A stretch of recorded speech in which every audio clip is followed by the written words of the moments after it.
غلط بات پر غصہ آنا شرافت کی نشانی ہے، لیکن غصے کو پی جانا مومن کی نشانی ہے۔ یہ دنیا بھی کتنی عجیب ہے، ایماندار کو بے وقوف، بے ایمان کو عقل مند اور بے حیا کو خوبصورت کہتی ہے۔ جب حق پر رہتے ہوئے تمہاری مخالف حد سے بڑھنے لگے تو سمجھ جاؤ اللہ تمہیں کوئی مقام دینے والا ہے۔ اگر محبت ان سے نہ ملے جن سے آپ پیار کرتے ہو تو پھر محبت اس کو ضرور دینا جو آپ سے پیار کرتے ہیں۔ جسے تقدیر پر یقین ہوتا ہے وہ اپنے اوپر نازل ہونے والی مصیبتوں سے نہیں گھبراتا۔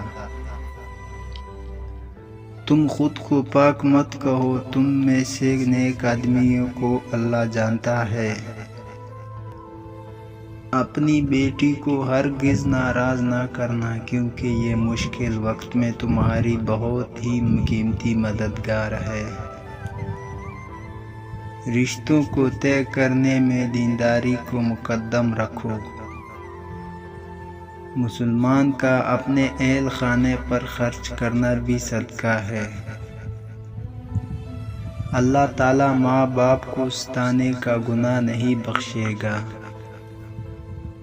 ماں کا حق ادا کرتے رہو، قسم ہے اللہ کی اگر تم اپنا گوشت کاٹ کر اسے دے ڈالو جب بھی اس کا چوتھائی حق ادا نہ ہوگا۔ جس آدمی کی زبان خراب ہو جاتی ہے اس کا نصیب بھی خراب ہو جاتا ہے۔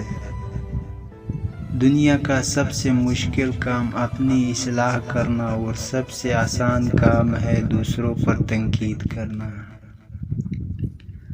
رزق سنبھال نہیں پاؤ گے، ایک کام لازمی کرنا، گھر میں اتفاق لانا اور بے اتفاقی مت کرنا۔ اتفاق سے رزق میں برکت ہوتا ہے اور دولت مند کرتا ہے۔